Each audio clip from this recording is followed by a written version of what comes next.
Olá, galera! Como eu sempre digo, a partir de agora, menos emoção e mais razão. Aproveita para se inscrever aqui no canal, deixar o seu like e compartilhar esse vídeo com os seus amigos, porque esse vídeo vai dar o que falar, eu tenho certeza, e eu acho que vocês vão sair daqui depois dessa minha conversa com o meu convidado meio perturbados, se sentindo provocados, mas é o que eu quero causar hoje.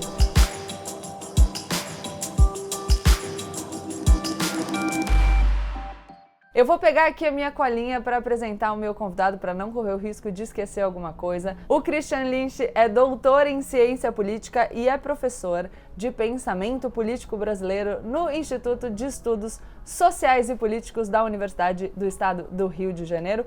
Bem-vindo, Christian. Eu acho que essa nossa conversa vai ser boa. Eu acho que tem chance de viralizar, hein, Christian?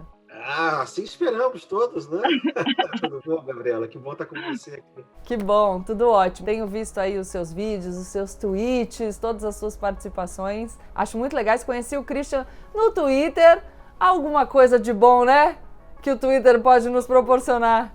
Pois é, galera, seguinte. O Christian é um estudioso de ideologias. E aí o pessoal que está assistindo esse vídeo já deve ter pensado, pô, será que finalmente a gente vai ver a Gabriela sair de cima desse muro? Que tem um monte de gente dizendo por aí que ela fala que não é nem de esquerda e nem de direita, quando na verdade Gabriela nunca disse isso. O que eu falei foi que a gente está num debate extremamente polarizado, preso em rótulos, e as pessoas se satisfazem com um nominho para entrar numa discussão e não se preocupam com o conteúdo que está debaixo do guarda-chuva desses nomes. O que eu digo, Christian, é que eu evito me atribuir um rótulo, porque a minha sensação é que eu vou fazer com que algumas pessoas gostem de mim a partir desse rótulo, sem saber exatamente quais são os meus posicionamentos, e que outras não me ouçam a partir desse rótulo, sem saber quais são os meus posicionamentos. E como eu quero atingir as pessoas a partir da minha opinião sobre assuntos,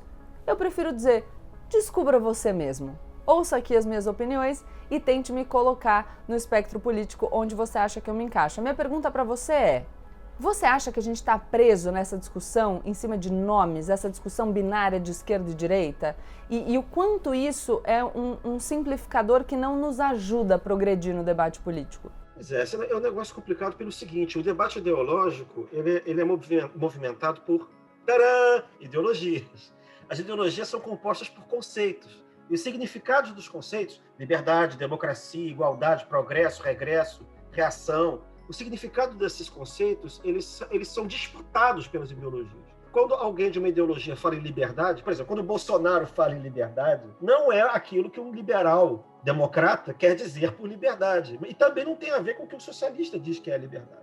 Tá? Então, esses conceitos são disputados. Então, a conversa não é a conversa, é uma barafunda. Porque as pessoas não conseguem se entender em torno dos conceitos que elas estão mobilizando, se elas estão discutindo dentro da ideologia. Para a gente conseguir tentar falar de ideologia de maneira mais fria, a gente tem que sair das ideologias.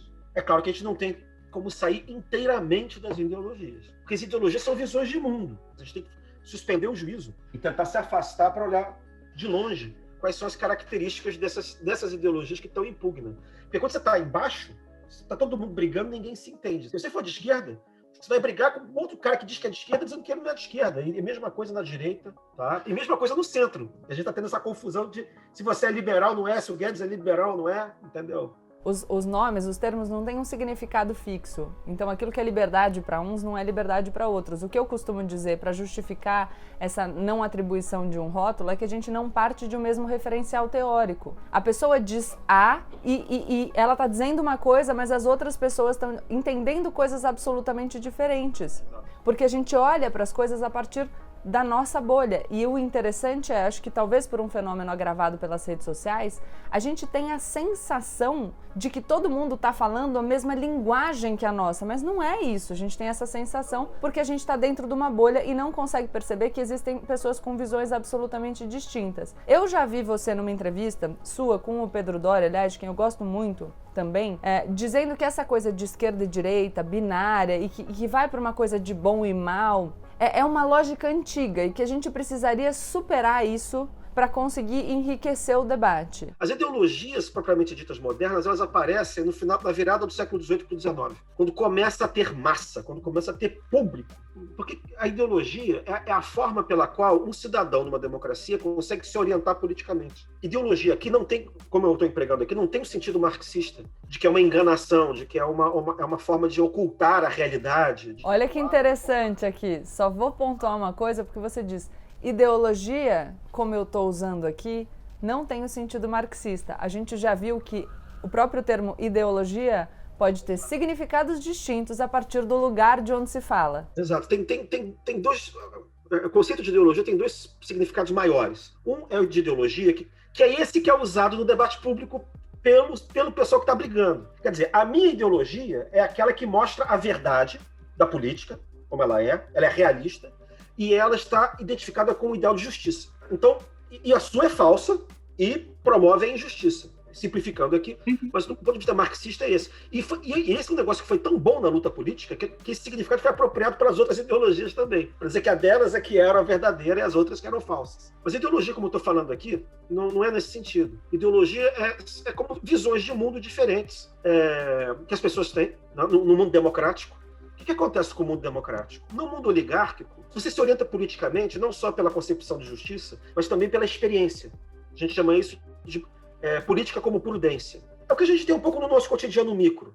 No trabalho, por exemplo. Você sabe o que é certo, o que é errado, mas você também está há algum tempo na empresa, conhece a sua profissão, e você vai andando, vai tateando, vai sentindo as pessoas, você vai sendo orientado pela experiência. Quanto mais velho você fica, mais experiência tem. Mas você lê também, você estuda. Né? Isso não é possível no mundo democrático. Por quê? Porque o mundo democrático tem que resolver o que é a política, como a política deve ser. São milhões de pessoas que não têm experiência política.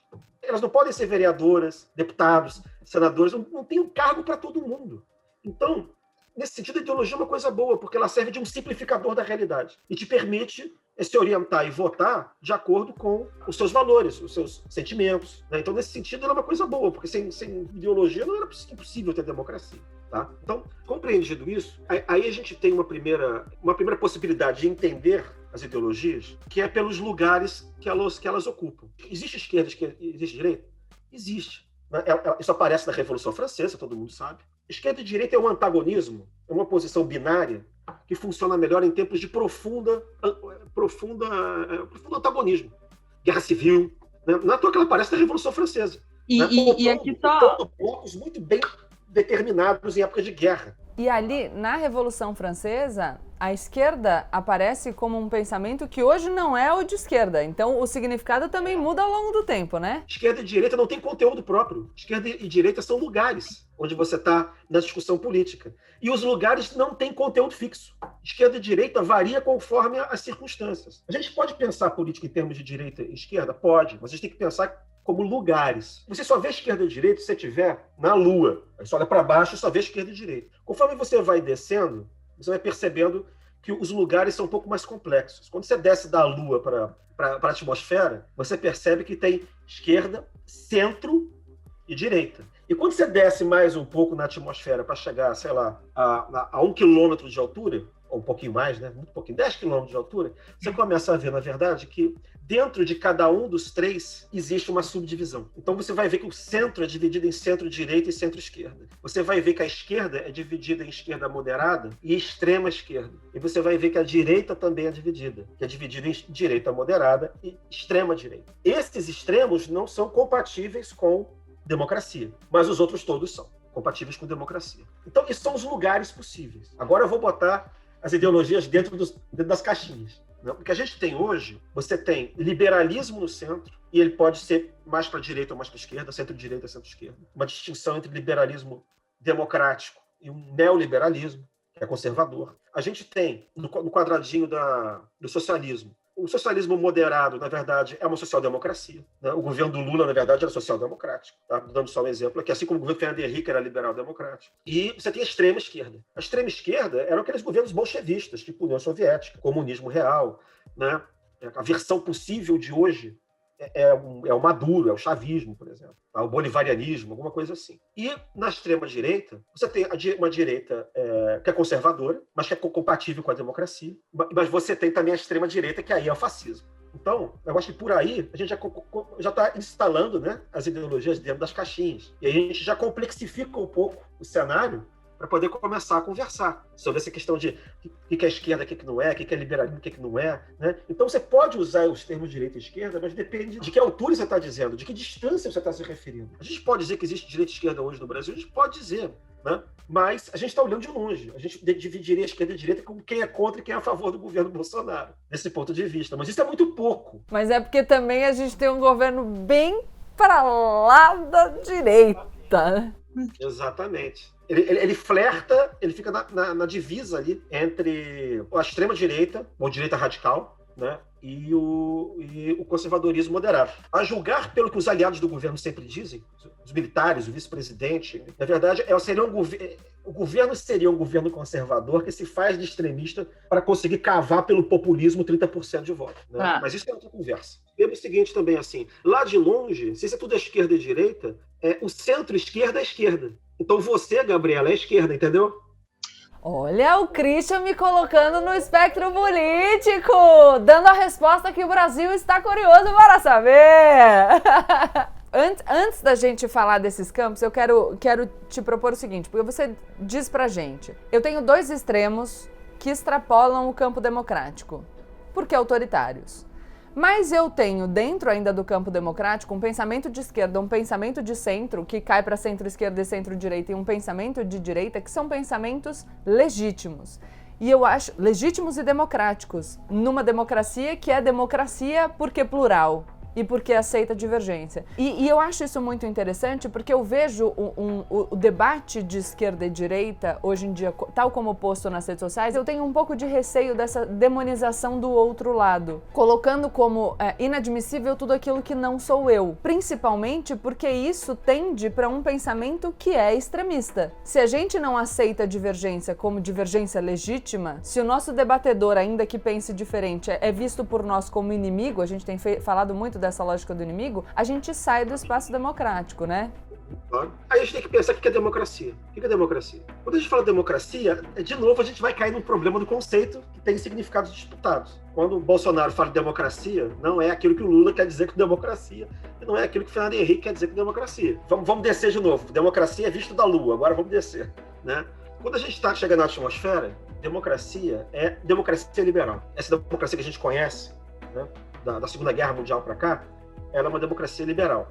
E quando a gente vai descer a 10 quilômetros da superfície da Terra, a gente pode dizer que isso aí, né, é um Estado de direito democrático. Então já tem 3 elementos aí. Explica no meio, tem um, agora tem 2, agora tem 3. A gente está falando da democracia não como a gente gostaria que ela fosse, mas o que a democracia tem sido desde a Segunda Guerra Mundial para cá, que é o Estado de direito democrático. Aí você percebe como é que as 3 ideologias cabem dentro da democracia e o que não cabe dentro da democracia, dentro de cada uma delas, não diria, mas dentro do socialismo e dentro do conservadorismo. Tá? O que a gente tem, se você está de acordo com tentar manter isso que historicamente existe já há uns 70 anos, Estado de Direito Democrático, através da experiência, você pode ser de esquerda e dizer que, olha, isso é porcaria, isso também é reacionário, quero outra coisa. Eu não estou discutindo do ponto de vista da teoria da justiça, da normatividade, estou discutindo empiricamente o que a gente tem aí, e que está sendo ameaçado. Então, o Estado de Direito Democrático. Quando é que o Estado representa, nessa equação da democracia, o Estado representa o valor conservador. O Estado é a primeira instituição que aparece. O Estado aparece quando? Ele começa a ser criado no século XVI, no século XVII, para acabar com a Guerra Civil. Então, a primeira forma de conservadorismo é o absolutismo. Que o valor central do conservadorismo seja a autoridade. Preservação da ordem, preservação da vida e preservação da autoridade. Por quê? Porque você tinha guerra civil, você tinha que ter uma autoridade forte para submeter os homens, para submeter os seres humanos, para acabar as brigas, acabar com as brigas religiosas. Então, aí você tem a construção do Estado Nacional. E aí você tem essa primeira forma, repito, de conservadorismo, que é a defesa da autoridade. Conforme a modernidade vai avançando, esse Estado cria uma sociedade civil, de base nacional. Essa sociedade civil começa a dizer que é ela que tem que governar, e não aquele cara com a coroa na cabeça que está lá em cima. Aí você vai chegando no final do século XVII, na Inglaterra, mas o grosso é século XVIII. E eles começam a ter uma exigência de que esse Estado se torne um Estado de direito, ou seja, um Estado limitado. A sociedade civil começa a dizer que existem uma instância, 2 instâncias, que na verdade são a mesma, é como se fosse uma moeda com 2 lados, que precisa de liberdade para existir. Então, do lado político, você tem a nação ou a sociedade civil, e do lado econômico da moeda, você tem o mercado. A sociedade precisa de autonomia, o mercado precisa de autonomia. Autonomia relativa, né? Não é autonomia absoluta. Aí você tem a conversão desse Estado em um Estado de direito. E aí eu já falei, quem faz esse movimento são os liberais. E por isso que os liberais surgem como um pensamento de esquerda que se contrapõe à direita na época conservadora, né? Ainda hoje, mas assim, como a gente está conversando com um público muito amplo, as pessoas vão dizer, como assim? Mas o liberal era de esquerda? É porque você tem um No tempo que não tinha socialismo, ele era esquerda. Exatamente. E o que eu digo é, e quando depois de um tempo você tem essa mentalidade que surge mais associada ao pessoal que foi, opa, peraí, eu tava ali pensando que os liberais representavam aqui os meus interesses, mas de repente eu vejo que eu tô me lascando, eu preciso de uma ideologia para mim. Aí o pensamento socialista se coloca na esquerda, chuta o liberalismo ali pro meio, pro centro. Dizendo que é tudo direita. A gente tem que entender também como é que esse negócio de esquerda e de direita funciona no discurso das próprias ideologias, que elas funcionam diferentemente. O conservadorismo e socialismo sempre dizem que não existe meio. Os inimigos dos conservadores são sempre subversivos, socialistas, comunistas. Os adversários dos conservadores. A esquerda, eles pegam os liberais e amalgamam com a esquerda. E a esquerda faz a mesma coisa em tempos de intempérie. Ou seja, quem tá lá no extremo quem da não direita, é socialista é de olha pra cá direita. e fala, Não, liberal e socialista é tudo do mesmo tipo. Isso aqui é tudo esquerda. Um absurdo. E uma galera mais aqui na esquerda olha também pra lá e fala, o quê? Vocês estão falando que tem diferença entre aqui e aqui? Não tem não, tudo a mesma coisa, tudo direita, é isso? Esse esquema binário é um esquema de fácil compreensão, né? Então você diz assim, porque parece campo de futebol, você tem um time de um lado, tem um time do outro. Você tem o bem do mal, tem o mal do outro. Então é uma coisa que é fácil de entender para as pessoas. Não sou eu que estou querendo complexificar. É a análise da ordem do mundo ideológico que é complexa. Só que a gente não consegue ver isso de dentro da própria ideologia. Então, só para terminar, então você tem o Estado vira um Estado de direito. Os conservadores, aí aparece a divisão dentro da direita. Os conservadores se dividem entre... Tem um pedaço da esquerda conservadora que vira liberal, adere ao liberal e vira conservadora liberal. E você tem a extrema direita que fica reacionária e não aceita o governo constitucional e representativo. Aí, dentro do liberalismo, no século XIX... O que acontece? O liberalismo ele tem sistema representativo, mas ele é oligárquico. Pouca gente vota no século XIX.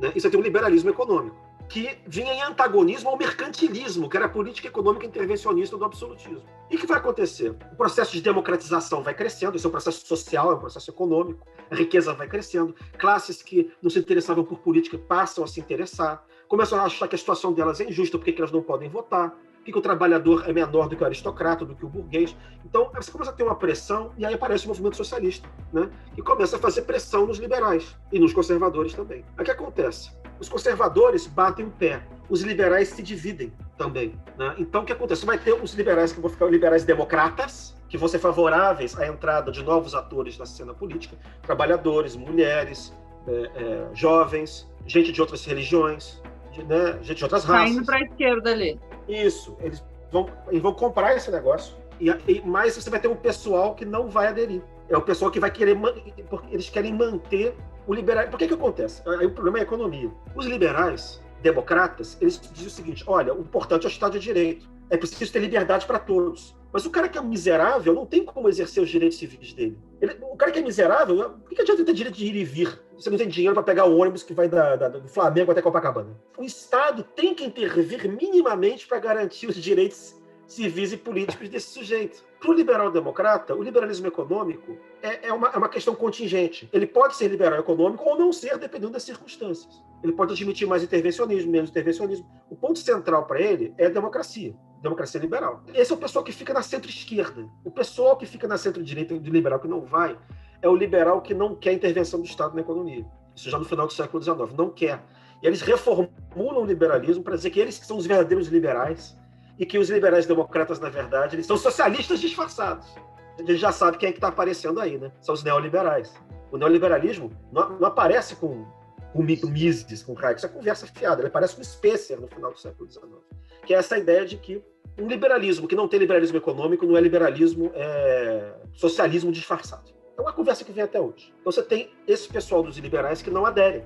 Aí a gente fica com o quê? Ó, já temos dois, e agora vamos para os outros dois. A esquerda aparece. Você tem a esquerda no começo ela é revolucionária, num segundo momento, né, Marx, depois da Revolução, num segundo momento aparece o movimento revisionista e diz, olha, social-democracia. Social-democracia vira um socialismo compatível com o Estado de Direito. E aí aparece, né, Estado de Direito democrático, aparece o lado democrático, através da coisa da inclusão. Quem fala em democracia fala em participação, aumento da participação, né, e a busca por mais igualdade social. Então você fez um equilíbrio aí. Quem ficou de fora da democracia? No campo da extrema-direita, os reacionários. No campo da extrema-esquerda, os socialistas radicais revolucionários que vão virar os bolcheviques. O que acontece? Aqueles reacionários da extrema-direita, eles vão se adaptar com o tempo também. Eles são religiosos, não aceitam a modernidade, não aceitam o Estado de Direito, não aceitam a ciência. Opa, já estamos sacando quem é esse pessoal. Aí não aceita a ciência, né? Não aceita a universidade laica, não aceita o ensino que não seja religioso. Esses caras se adaptam. Eles viram fascistas no começo do século XX, como reação à Revolução Russa. E hoje, né, de 20 anos para cá também, eles também viram ou neofascistas ou viram essa direita radical que está aí. Eles são herdeiros uns dos outros. Tá? Então aí a gente já consegue ter as 6 ideologias, as 6 na caixinha, as relações delas com as democracias mais ou menos explicadas. Achei maravilhoso. Mas então vamos formar a nossa régua. A nossa régua dos 6 espaços. Começando pela esquerda. Eu divido a esquerda em quais campos? Extrema esquerda, esquerda moderada. Esquerda moderada, social-democrata. Extrema esquerda é revolucionária, anarquista, bolchevista. Beleza. Aí eu passei para o centro. No centro eu tenho qual divisão? Centro-esquerda, os liberais democratas, e do centro-direita você tem os neoliberais. Legal. Vamos dizer então que aqui a gente tem os liberais democratas como liberais de esquerda e na centro-direita a gente tem os liberais caminhando para os neoliberais? O liberal, naturalmente... O liberal naturalmente ele pode ir um pouco mais para a esquerda ou para a direita de acordo com as circunstâncias. Mas você tem um tipo de cara que diz que é liberal e está sempre na direita. Tá? Ele não oscila, porque ele é dogmático. Esse cara é um neoliberal. Tudo isso é muito complicado, discutível. A gente teria que entrar dentro de cada um dos quadrados para discutir. Né? Isso aqui é um arcabouço de arquétipos. Cara, nós já evoluímos muito, Christian. A gente saiu de esquerda e direita para 6 lugares. A gente já tá... Mas repara o seguinte, é uma questão de distância que você está olhando o debate. Quando a gente olha de perto, são 6. Quer dizer, são 2 que viram 3 que viram 6. Então, esquerda e direita, que vira socialismo, liberalismo e conservadorismo, que agora a gente está dividindo. Então, a gente já dividiu na extrema esquerda, na esquerda democrática, social-democracia. A gente foi para o liberalismo de esquerda e liberalismo de direita, como os liberais democratas e os neoliberais com as complexidades que o Christian já falou. E aí, quando a gente vai para a direita, a gente tem o quê? Aí que tá. Você tem o conservadorismo liberal ou moderado. Para fora você tem a extrema direita, né, que é fascismo, ou é o legitimismo, o tradicionalismo lá de trás, entendeu? Então, e aí as caixinhas estão completas. Elas não são congeladas também. O liberalismo vai se adaptando com o tempo. Até o racionalismo vai se adaptando, o socialismo vai mudando, porque as circunstâncias são mutáveis. Você tem uns certos núcleos ali que são invariáveis, entendeu? Uma característica do neoliberalismo é que é o seguinte, o liberal democrata, ele tem uma relação contingente com a economia, mas não tem relação contingente com o Estado de Direito, com a democracia. O neoliberal é o contrário. O compromisso dele é com o liberalismo econômico. E a relação contingente dele é com a democracia. Então, olha que legal. Então, por isso que votar neles topam. E é por isso que você coloca os liberais democratas na esquerda e esses neoliberais na direita. Porque o que você está falando é, a partir disso eu tenho uma preocupação mais substancial com os direitos dos indivíduos, entendida a liberdade como a liberdade de todos e uma liberdade que precisa ser assegurada pela ação do Estado. Se esse é o meu compromisso principal, eu vou para a esquerda. Mesmo que eu admita em determinadas circunstâncias uma maior liberdade do mercado. Agora, se o meu compromisso inegociável é com a liberdade dos mercados, eu esteja disposto a transigir em relação ao direito individual das pessoas, aí eu vou mais para o campo da direita. Aí você é neoliberal, aí você é de direita. Você é conservador nesse sentido. O liberal democrata, dependendo do contexto, pode ser favorável ou não ao liberalismo econômico. O que não é o caso dos outros. Dentro do modelo que a gente tem, que é esse modelo de democracia liberal do pós-guerra, A gente espalha as ideologias dentro desse espectro democrático segundo essa régua que a gente falou. Então, excluindo a extrema esquerda e excluindo a extrema direita pela incompatibilidade com a ideia democrática, a gente fica com o socialismo democrático, divide os liberais entre liberais de esquerda e liberais de direita, e tem os neoliberais ou os conservadores liberais ali no campo da direita. A gente pode botar pessoas nas caixinhas. Vamos botar os famosos nas caixinhas? Extrema esquerda, revolucionária, etc, etc. Luiz Carlos Prestes foi o líder histórico do Partido Comunista. Pelo menos o discurso era. Embora a prática dele não fosse. A prática dele, na verdade, era mais social-democrata. Era um negócio mais chegado no trabalhismo, era um comunismo incremental. A prática não... Quer dizer, houve momentos em que ele ficou mais revolucionário. Mas já que a gente tem que pegar alguém, vamos botar ele lá. Você pode pegar estrangeiro também, bota lá o Fidel Castro, põe Lenin, põe o Kropotkin, que era anarquista. Tá? Bakunin, esses caras lá, ok? Extrema. Na social-democracia você tem quem? O movimento trabalhista brasileiro é social-democrata. Então, se você tem, por exemplo, o Getúlio, do segundo mandato, da década de 50, estava ali. Jango estava ali. Lula está aí. Né? Boulos está aí. Eles, no fundo, é o partido. O PT é um partido social-democrata. Tá? Você tem um ou outro lá dentro, mas a prática dele. Ah, não, mas tem fulano que não interessa fulano. Ah, mas ele diz que o Maduro. Não estou preocupado com o que diz e o que não diz. Estou falando que o governo deles foi social-democrata. Tá? A prática, o cotidiano foi social-democrata. Ciro Gomes, social-democrata. Agora vamos para o centro. Liberal. Fernando Henrique Cardoso é liberal. Liberal-democrata. Então, para você, o Fernando Henrique Cardoso está na esquerda. Essa esquerda colada no centro. A esquerda mais próxima da direita. Tem gente na esquerda que vai dizer para você que isso é um escárnio. Que o Fernando Henrique Cardoso é nitidamente um cara de direita. Quando o Fernando Henrique foi presidente, só tinha PSDB e PT. É lógico. Ele era direita, entendeu?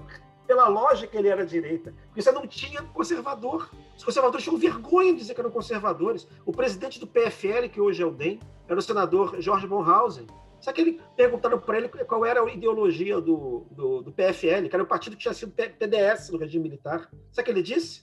Isso era o partido de centro. Como não existia nada à direita dele, a gente tinha um sistema partidário, então, muito engraçado se você acreditar na autodesignação dos políticos. Porque a gente tinha um partido de esquerda, tinha partido de centro e não tinha partido de direita. Como é que você pode ter centro e não ter... Aí de volta a questão dos lugares. Centro e esquerda têm conteúdos mais ou menos móveis, dependendo das circunstâncias. Né? Então, se você não tem Bolsonaro em 1990, quer dizer, como força política, em 1995, 1998, você pode até dizer que, desse ponto de vista, o Fernando Henrique era direita. Mas você não tinha conservador. Mas hoje em dia você colocaria ele nesse campo da esquerda próximo do centro, que é o liberal-democrata. Quer dizer, mas ele foi liberal econômico.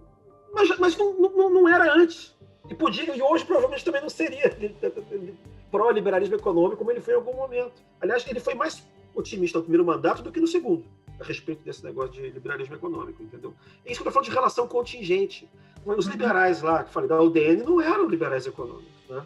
Então você tem Fernando Henrique Cardoso, o ministro Luiz Roberto Barroso é um liberalão, tá aí também, desse campo liberal-democrata, né? Uma coisa bem... Gabeira, tá fácil entender que lugar é esse agora, né? Não é complicado. Miriam Leitão tá ali também. Aí a gente vamos cruzar o Rubicão e vamos para a direita. A gente tem os neoliberais. Bom, adivinha quem são os neoliberais, né? É fácil, todos aqueles que se dizem liberais, mas estão ali aos tapas e beijos com o presidente Bolsonaro. Né? Paulo Guedes. Sabe o que eu gosto? É uma galera que se diz liberal, mas está preocupada só com a própria liberdade, né? Porque quando você fala da liberdade do outro, aí... Então, os neoliberais, de Paulo Guedes, o pessoal que tá no governo, com Roberto Campos, tá? O avô e o neto. Mais para trás, Eugênio Goudin, que foi o principal neoliberal do século XX no Brasil. E a gente pode ir lá para trás. Campos Salles era neoliberal. O ministro da Economia dele, que era Joaquim Murtim, era neoliberal. Da época, que era o spenceriano. A gente pode dizer uma coisa até engraçada. São Paulo tem essa coisa muito forte do neoliberalismo desde sempre. O Partido Republicano Paulista era um partido, no fundo, era um partido neoliberal. Com todas as características que ele tem. Então, o liberalismo paulista não é só isso, mas tem essa pegada forte também. Aí, a gente agora vamos para a direita propriamente dita, né? Sair desse centro aí, embora eu tenha minhas dúvidas se negócio de neoliberalismo de centro, aí existe discute depois. A gente vai no campo do conservadorismo liberal, aí você tem o moderado e tem o outro, por exemplo. Quem era conservador moderado? Conservador moderado era tanta gente. Né? A gente tem... O Dutra era conservador moderado, né? Falando de presidente. O Império tem uma porção. É difícil até falar aqui, porque ninguém mais lembra o nome dos caras do Império, mas José Bonifácio era um cara desse, tá? Para lembrar só os nomes de história do Brasil. O PSD era o Partido Conservador Liberal da Terceira República. Tem uma piada que diz o seguinte: o Getúlio criou o sistema partidário com duas mãos. Com a esquerda ele criou o PTB, com a direita ele criou o PSD. Né? Então o PSD criou o partido. O Juscelino Kubitschek era um conservador liberal. O Juscelino era conservador. Ele era conservador, liberal. Mas aquele era sorridente, enfim. Mas ele, você vai ver a política social dele, é um desastre. Aí vocês conseguem ver que o conservador liberal também não é um cara que morde. Mas o Rodrigo Maia estava numa posição ali de conservador liberal. Então, esse é o campo do conservadorismo liberal. Aí você começa a ir para a zona cinzenta que vai dar na direita radical e na extrema direita. Esse é o campo em que o Bolsonaro, obviamente, é o grande representante. É por isso que ele está sempre limítrofe ali, né? E aí, já que a gente está falando em complexificar, o Bolsonaro, que a gente estava falando do conservador liberal, o Bolsonaro, coitado de liberal, não tem nada, né, gente? Quem acreditou nessa cilada aí? Não, pois é, não, mas assim, achava que ele é liberal econômico, né? Isso aqui é engraçado. Enfim, triste demais. O povo acreditou que ele fosse algo que ele nunca foi, que é um liberal econômico, e duvidou que ele fosse algo que ele sempre foi, que era um autoritário. Estatista. Tem o Bolsonaro ali, tem a família dele ali, tem o Daniel Silveira ali. Quer dizer, é um pessoal que é o seguinte, como eles querem mandar... Você errou o nome dele. O nome do deputado é Daniel... Como é mesmo o nome dele, ministro Alexandre? Pois é. Aí você tem esse pessoal todo lá da nova direita que está lá, o Olavo de Carvalho. O caráter reacionário dele é muito mais claro. A coisa religiosa, a crítica da modernidade, a crítica dos costumes. Ali ele é um reacionário arquetípico. Né? Tá. Quem são os reacionários na história? Todos os católicos ultramontanos, aqueles bispos da questão religiosa do Império, Dom Vital, os católicos que reaparecem na década de 20 e de 30, da Jackson de Figueiredo, Tristão de Ataíde, depois o mais moderno, Gustavo Corsão. Tá? Esse pessoal todo é um pessoal já reacionário. Né? E aí, modernamente, o reacionarismo, quem deu o corte moderno do reacionarismo é o Steve Bannon, é o trumpismo. E aí você tem uma adaptação desse reacionarismo católico antigo para um negócio um pouco mais complicado, que é isso que a gente vê aí, que no Brasil a gente chama de olavismo. Mas, na verdade, isso é o Steve Bannonismo, do ponto de vista internacional. Não que o Olavo seja igual a ele, não é. Afinidades óbvias dentro do mesmo quadradinho. E aí e acaba. Como o Bolsonaro quer atrair o voto de quem quer ditadura, mas ele não pode dizer abertamente que quer ditadura, mas ele tem que ficar flertando com esse negócio de ditadura o tempo inteiro para manter o gado animado. Né? Então, ele fica flertando sempre na fronteira. Ele fica ali, não, eu sou democrata, aí atravessa a rua, mas isso não é o regime que eu gostaria. Então ele fica de propósito, atravessando a divisa toda hora. Né? Mas ele é isso aí, a direita radical. A direita radical é a direita que no fundo é extremista e quer fingir que quer compor com a democracia. Né? E aí a gente acabou já os grandes personagens das nossas ideologias. Eu achei, Christian, que o nosso papo foi ótimo, queria te agradecer muito a participação e eu espero que a gente consiga fazer um movimento de fato. A gente não vai conseguir sair tão cedo. Vou me despedir da galera, dizendo, claro, para vocês se inscreverem aqui no canal, compartilharem o vídeo com seus amigos, acompanharem essa nossa série de vídeos, deixarem o like de vocês, sugerirem outras abordagens, convidados que a gente pode trazer aqui, os comentários estão aí para isso. E eu sugiro também que vocês acompanhem o Christian nas redes deles. Eu sei que o Christian tem cursos para quem quiser se aprofundar nos assuntos sobre os quais ele leciona. O Twitter dele é muito legal, já disse para vocês, foi lá que eu o conheci. E a partir do Twitter eu fui encontrando as colunas, os textos, mas enfim, vocês podem aproveitar porque ele produz muito conteúdo de qualidade. Valeu, galera! Tchau, tchau! Tchau, tchau.